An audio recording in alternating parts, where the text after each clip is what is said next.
Thank you. ठीक है।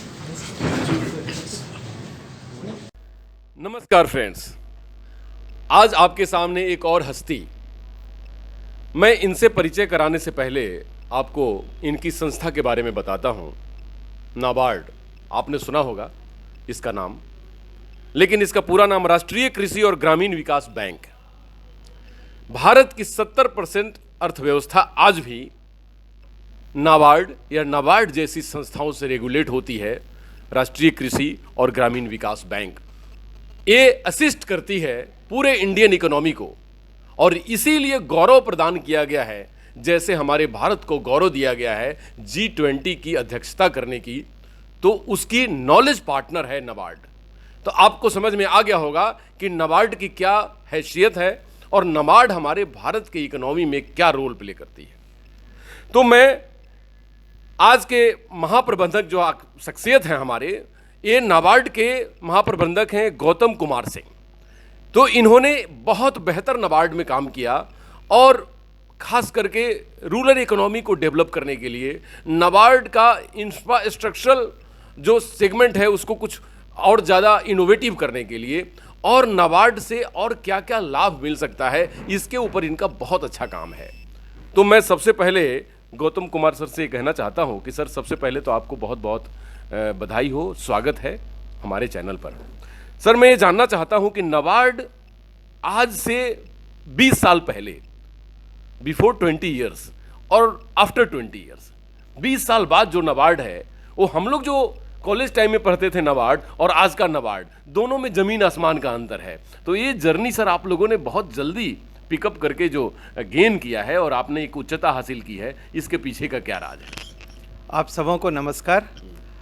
जैसा आपने कहा कि 20 साल पहले का नाबार्ड और 20 साल बाद का नाबार्ड कैसा होगा और कैसा था और अभी हम कैसे हैं, ये जर्नी हमने काफ़ी मेहनत से, हमारे जो पदाधिकारी रहे, हमारे कर्मचारी रहे, सबों ने खून पसीना बहाया इसके लिए।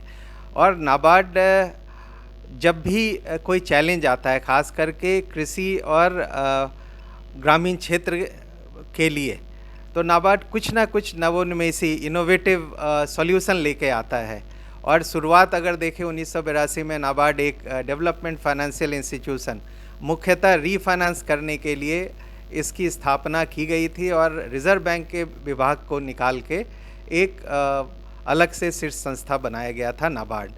हम लोग वहाँ से स्टार्ट किए जर्नी रीफाइनेंसिंग एजेंसी से, और धीरे धीरे डेवलपमेंटल फाइनेंस इंस्टीट्यूशन में वो हम तब्दील हुए। हमारे जो मुख्य रूप से फंक्शन है, अगर वो देखें तो डेवलपमेंट है, सुपरवाइजरी रोल है, और क्रेडिट फंक्शंस है, जिसमें रीफाइनेंस भी एक फंक्शन आता है।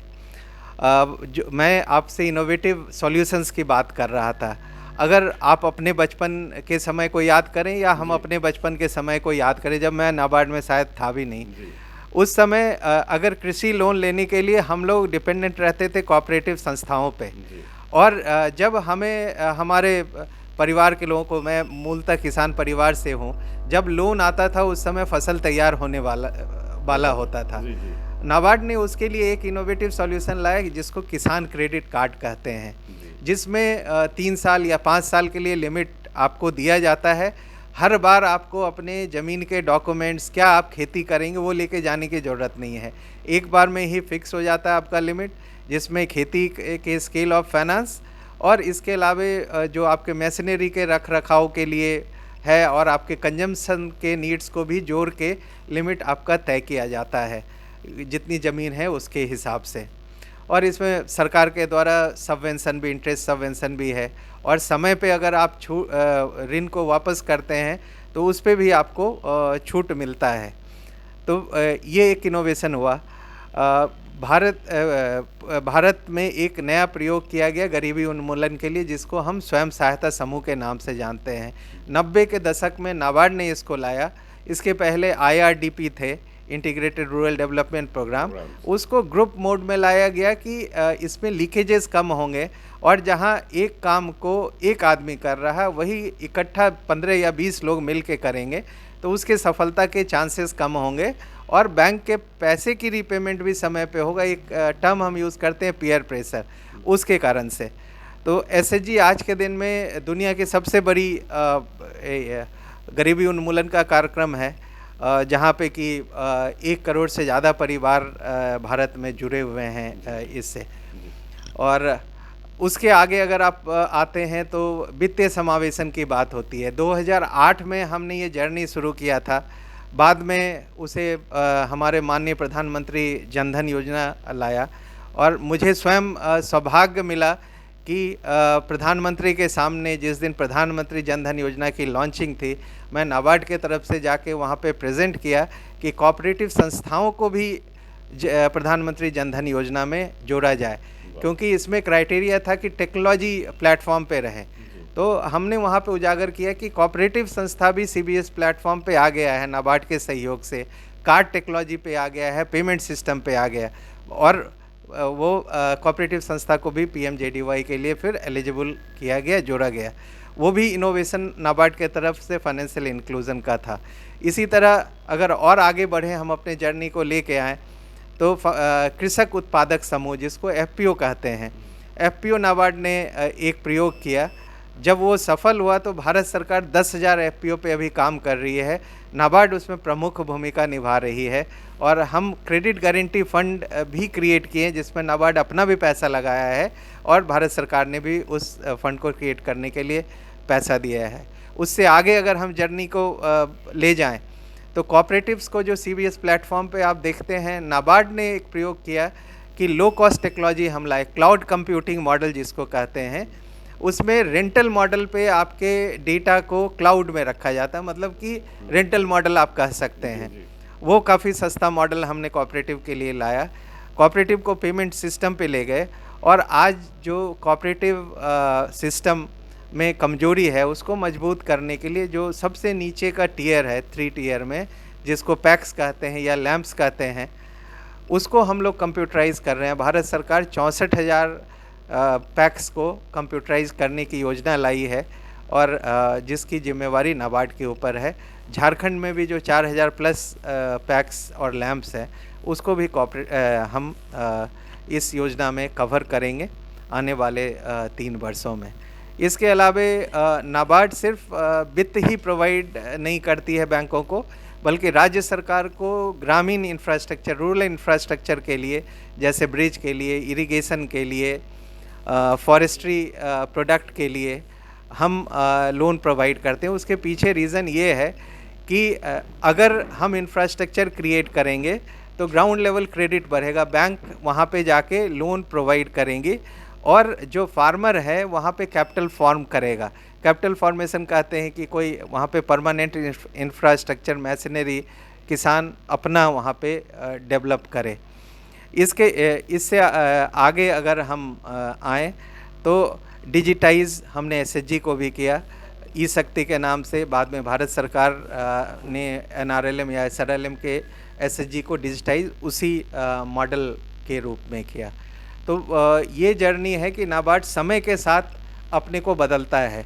अब हम बात कर रहे हैं क्लाइमेट चेंज की, कि आप देख रहे हैं कि जब सर्दी होने का सीज़न होता है उस समय सर्दी उतना हो नहीं रहा है, डिलेड हमारा विंटर्स आता है, डिलेड रेनी सीज़न ज़्यादा तेज़ हो जाता है, तो उससे क्रॉप डैमेज हो रहा है।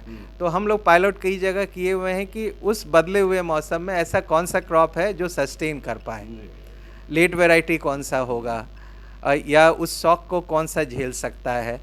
इसके अलावा हम क्लाइमेट को फोरकास्ट करने के लिए भी टेक्नोलॉजी यूज़ कर रहे हैं।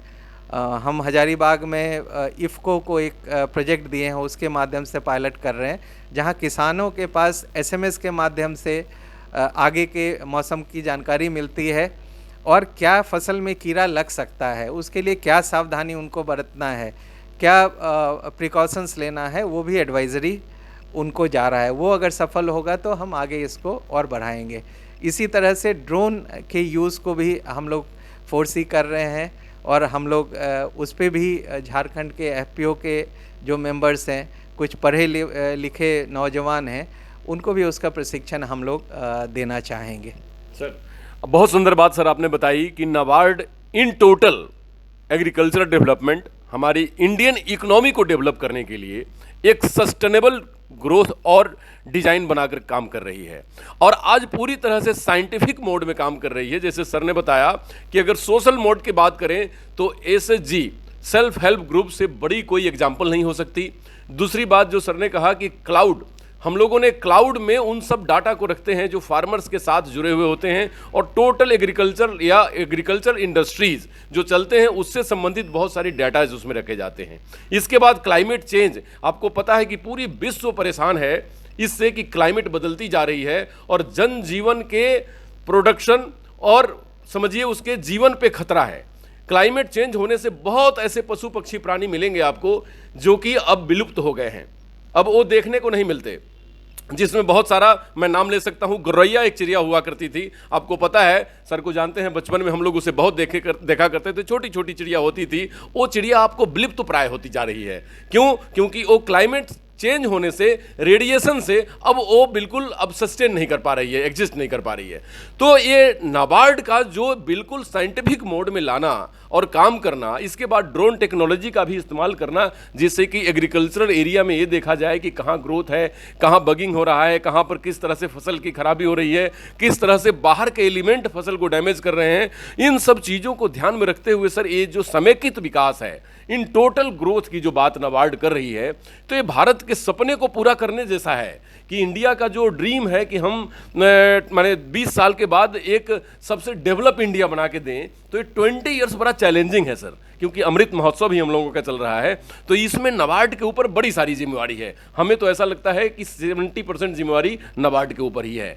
तो उसमें सर क्या क्या आप लोग प्लान कर रहे हैं इन फ्यूचर कि हमारा स्टेट भी उसमें रिप्रेजेंट करे और पूरे देश के लेवल पे नाबार्ड अपनी जिम्मेवारी को फुलफिल कर सके आगे की तैयारी में? जी, आपने सही कहा। मैं झारखंड का ही उदाहरण दूंगा।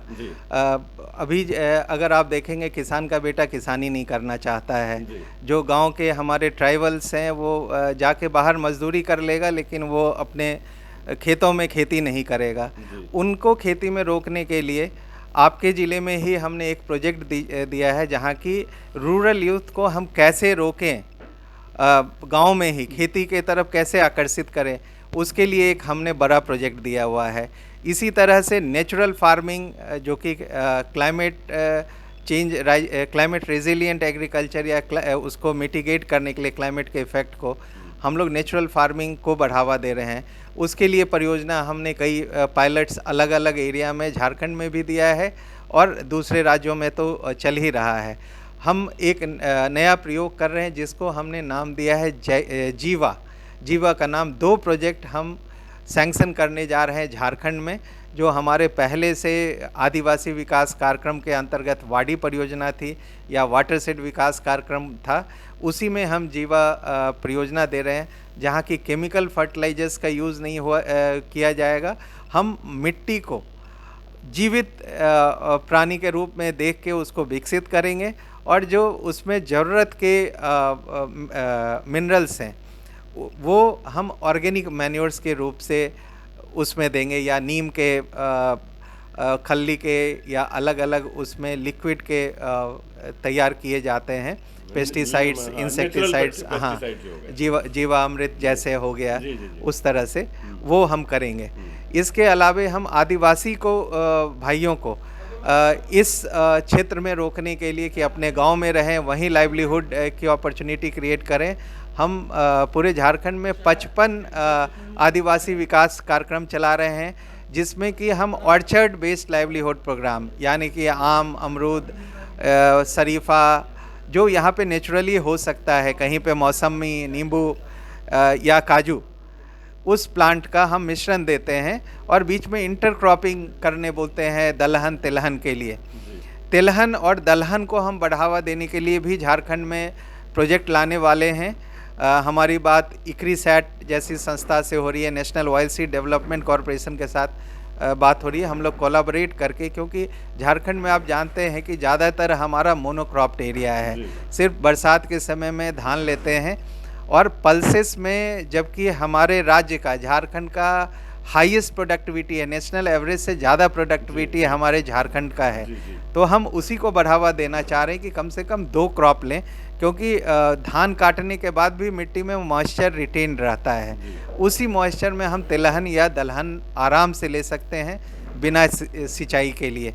और राज्य सरकार को हम RIDF के अंतर्गत पिछले 2 वर्ष में अगर देखेंगे तो मेगा लिफ्ट इरिगेशन प्रोजेक्ट दिए हुए हैं, जैसे मसालिया दुमका में हो गया, आपके क्षेत्र में खरकई है, चांदिल में सुवर्ण रेखा में हमने LTIF के अंतर्गत सपोर्ट किया है। क्योंकि अगर इरिगेशन यहाँ पे उपलब्ध होगा तो खेती भी एक से ज़्यादा क्रॉप वो ले सकते हैं। हमारी एक महत्वाकांक्षी योजना FPO है, 190 FPO के आसपास हमारे झारखंड में है, और हर FPO को हम बिजनेस लाइन पे डेवलप करना चाहते हैं। किसानों को हम व्यापार करना सिखाना चाहते हैं FPO के माध्यम से। और उस FPO को हमने अपेडा से जोड़ा हुआ है, जो एक्सपोर्ट प्रमोशन करती है, उसके फार्मर कनेक्ट पोर्टल पे रजिस्टर किया हुआ है। इसके अलावा हमने नाम पे रजिस्टर करवाया हुआ है। हम CSC के साथ टाई अप करके हर जगह CSC का सेंटर भी है, जिससे कम से कम 10,000 15,000 का इनकम उस FPO के लिए आए। प्राइवेट मार्केटिंग कंपनी से भी टाई अप कर रहे हैं। अभी जैसे एक रेडियो मिर्ची करके एक संस्था है साउथ की, जो कि ऑनलाइन ट्रेडिंग कराती है फ्री ऑफ चार्ज, वो फ्री चैनल है। तो उसके माध्यम से अभी हम प्रशिक्षण भी करवाने वाले हैं फरवरी में FPO के लिए।